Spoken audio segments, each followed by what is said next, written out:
Saúdo a todos na paz do Senhor Jesus. Irmãos, vamos dar continuidade na nossa meditação na Santa Palavra de Deus. Nós estamos meditando no livro de Efésios, capítulo de número 5. Vamos fazer a leitura da mensagem inteira e a nossa meditação será a partir do versículo de número 5 nas referências. Amém, irmãos? Aleluia, Pai, louvado seja Deus. Glória a Jesus. E diz o seguinte, a mensagem: sede, pois, imitadores de Deus, como filhos amados, e andai em amor, como também Cristo vos amou e se entregou a si mesmo por nós, em oferta e sacrifício a Deus em cheiro suave. Mas a prostituição e toda impureza ou avareza nem ainda nomeiem entre vós, como convém a santos. Nem torpezas, nem parvoíces, nem chocarrices, que não convém, mas antes ações de graças. Porque bem sabeis isto, que nenhum fornicador, ou impuro, ou avarento, o qual é idólatra, tem herança no reino de Cristo e de Deus.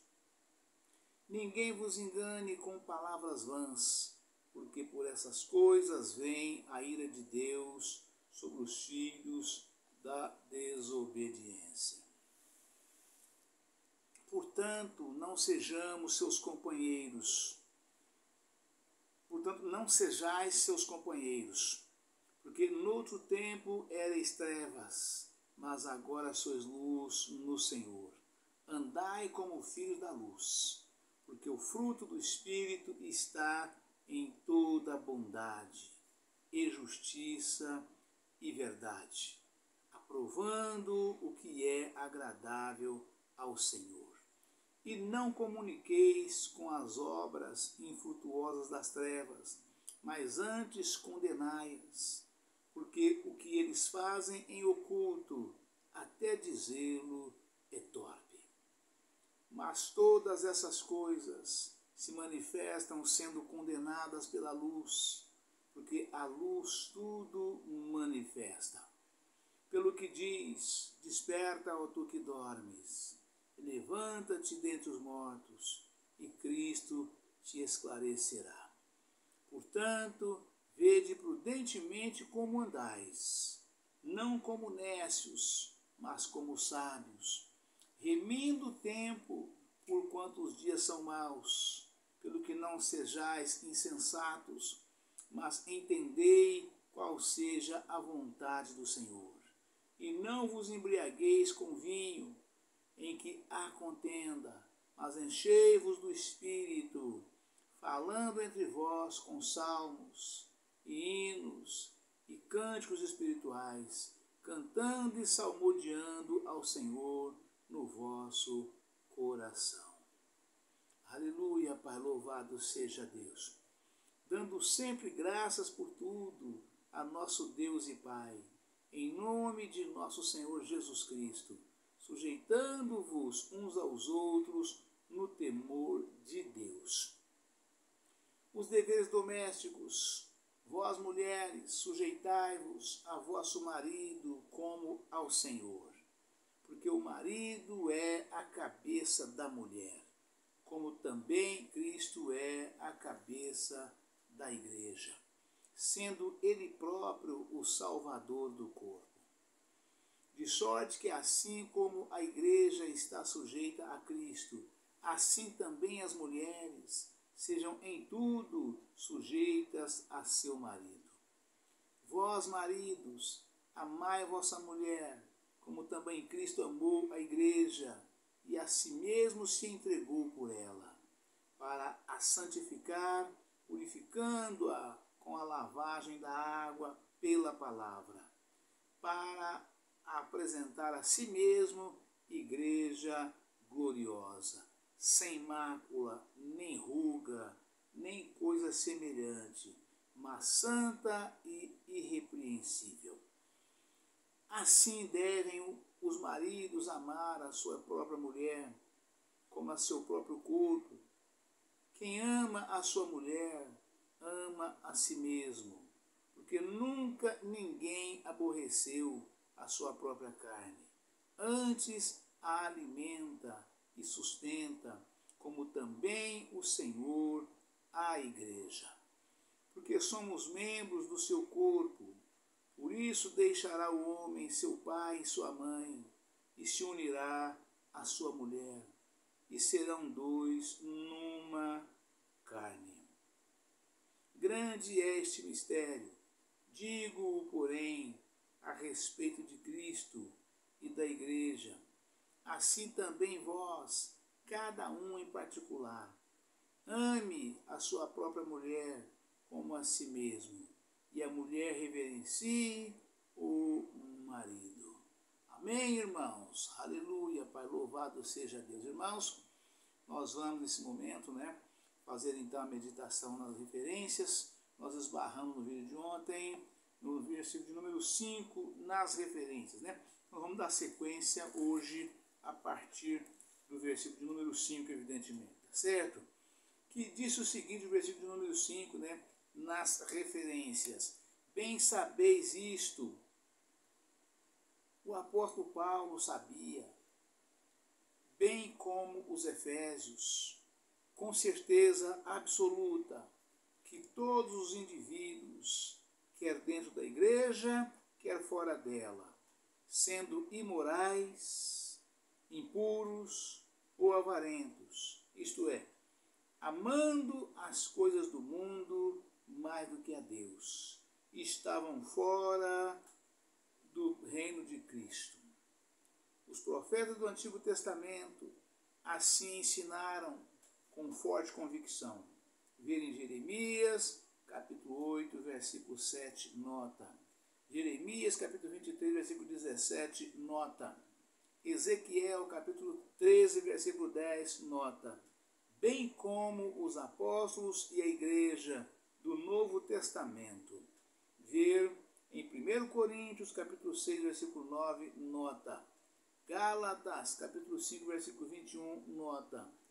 Quem cometesse tais pecados evidenciava claramente que não era salvo. Vou repetir. Quem cometesse tais pecados evidenciava claramente que não era salvo, que não tinha vida em Deus. Ver em João, capítulo 8, versículo 42, nota. 1 João, capítulo 3, versículo 15, nota. Então, aqui nós encerramos o vídeo de ontem, fechando com esta palavra, E vamos seguir a partir de hoje, a partir do versículo de número 6, que diz o seguinte. Do 6, versículo 6, até o versículo de número 10. Do 6 ao 10, está escrito o seguinte na mensagem, do 6 ao 10. Ninguém vos engane com palavras vãs.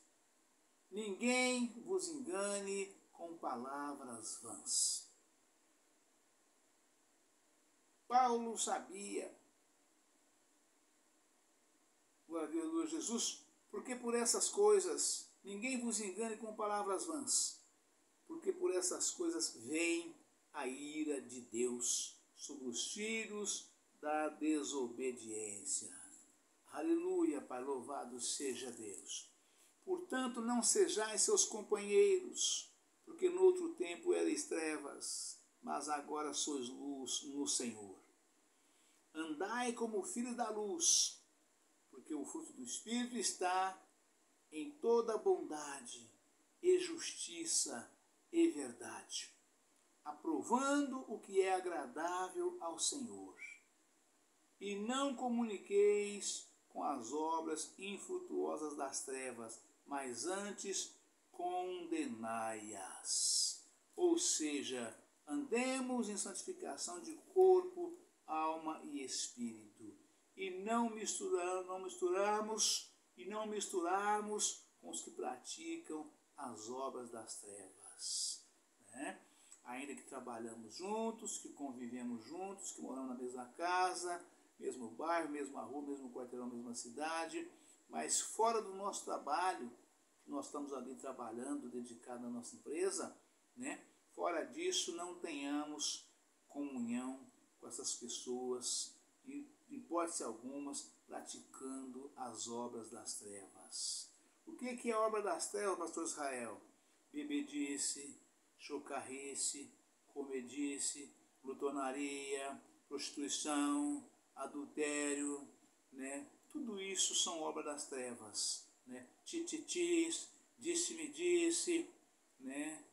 Tudo isso é obra das trevas, falando mal da vida alheia, né? Jogando um contra o outro, irmãos contra irmãos, tudo isso são obras das trevas, né?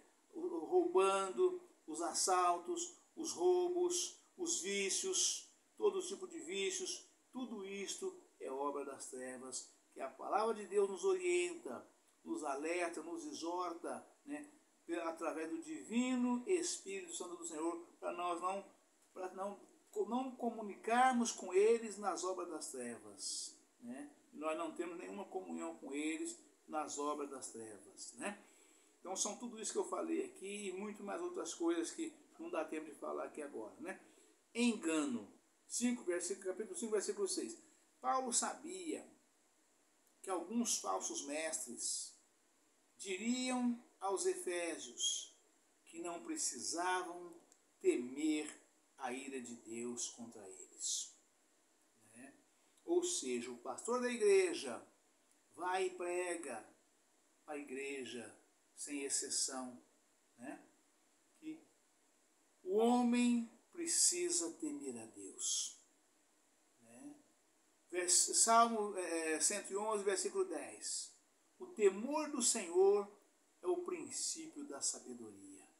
O homem só começa a ser sábio, irmãos e irmãs, só começa a ser sábio a partir do momento que ele começa a temer a Deus. Tanto ele quanto ela. Começou a temer a Deus, ele começa a ser sábio. Começa a ser uma pessoa sábia, né? E o que é temer a Deus, pastor Zé? Temer a Deus é quando você vai fazer tal coisa que você sabe que aquilo não é correto, não é justo, não é direito, não é honesto, né? E as pessoas que não temem a Deus sabem disso, mas faz. E aquele que teme fala, não vou fazer porque Deus está me vendo. Deus está me olhando, Deus está me espiando, Deus está me contemplando. E se eu fizer, eu estarei pecando contra essa pessoa, contra os céus e contra a terra, e também contra Deus. Então, não vou fazer, porque isto é pecado. Então, quando o homem começa a ter esse entendimento de não praticar esse tipo de coisas, então está começando a temer a Deus.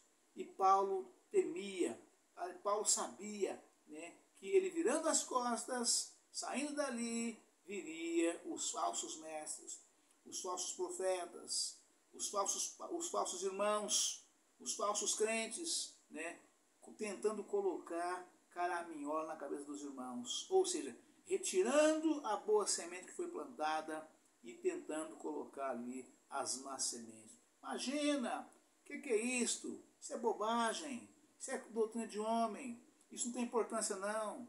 Imagina, o que tem isto? Né? Então, isto é exatamente as obras infrutuosas das trevas, da qual Paulo sabia e temia que os falsos mestres profetas, os falsos irmãos, falsos crentes, iriam colocar na cabeça dos irmãos. Então, Efésios 5, versículo 6, engano. Paulo sabia que alguns falsos mestres diriam aos efésios que não precisavam temer a ira de Deus contra eles, por causa de sua imoralidade. Ou seja, pode pecar, Deus é bom, Deus compreende, Deus quer só o coração, não tem problema não, Deus perdoa, Deus é perdoador, né?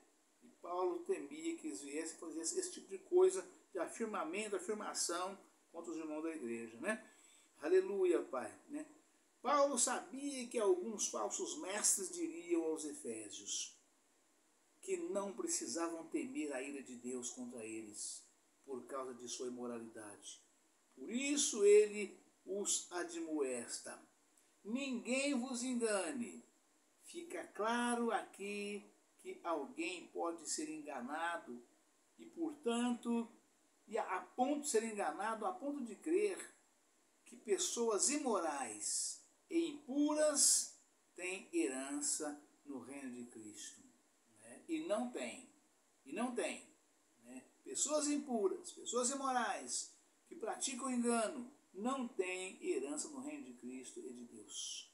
Né? Portanto, né, fica claro aqui que alguém pode ser enganado a ponto de crer que pessoas imorais e impuras têm herança no reino de Cristo. Ver o estudo, Os Falsos Mestres, página 1488. Portanto, irmão, não se engane, não se deixe enganar, né, por falsos profetas, falsos pastores, falsos mestres, falsos irmãos, falsos crentes. Né? Ouça, leia, medite, raciocine na santa palavra de Deus. Escuta o seu pastor, se ele for verdadeiramente um homem de Deus. Como é que eu sei, pastor Israel, se o meu pastor é verdadeiramente um homem de Deus? A palavra de Deus nos instrui, irmãos, irmãs e irmãos de modo geral, né, que pelos frutos se conhece a árvore. Se a árvore é boa, ela dá frutos bons. Se a árvore é má, ela dá maus frutos.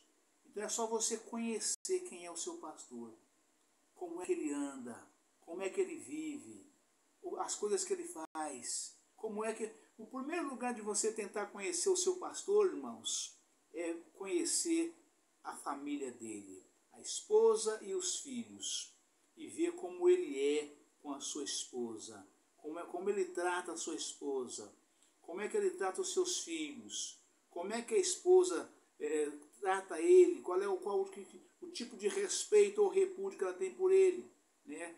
Se ela respeita ele de verdade, né? Os filhos, né? Filhos bem educados, né? Então, você conhece o seu pastor por aí, pela sua família, pelo local que ele vive, local que ele trabalha, as coisas que ele pratica, se ele é o mesmo que ele é na rua, o mesmo que ele é dentro da igreja. Por aí você conhece e você sabe. Né? A palavra de Deus nos instrui, nos afirma dizendo que Deus não deixa os seus servos enganados. Se você é verdadeiramente servo de Deus ou serva de Deus, ainda que você esteja ainda engatinhando, mas se você está servindo a Deus com sinceridade de coração, Deus não se deixa, não deixa ninguém te enganar. Ele te mostra logo os problemas que tem na sua igreja, que tem no seu pastor, que tem nos seus irmãos. Ele te mostra para que você possa se livrar dos problemas que eles têm e viver em santificação, em santidade de corpo, alma e espírito. Então é assim que funciona, é assim que Deus faz com cada um de nós dentro da igreja, né? Nos conduzindo, nos ensinando, né? O engano. Paulo sabia que alguns falsos mestres diriam aos efésios que não precisavam temer a ira de Deus contra eles, por causa de sua imoralidade. Por isso ele os admoesta: ninguém vos engane, ninguém vos engane, ninguém vos engane. Né? Fica claro aqui que alguém pode ser enganado a ponto de crer que pessoas imorais e impuras têm herança no reino de Cristo. Ver o estudo Falsos Mestres, página 1488. Não? Pessoas que vivem no engano, vivem na imoralidade, não têm herança no reino de Deus. Amém, irmãos? Deus abençoe a todos. Um forte abraço. Ficam todos na paz do Senhor Jesus. Amanhã estaremos de volta com um novo vídeo, uma nova mensagem, em nome do Senhor Jesus. Amém? Aleluia, Pai.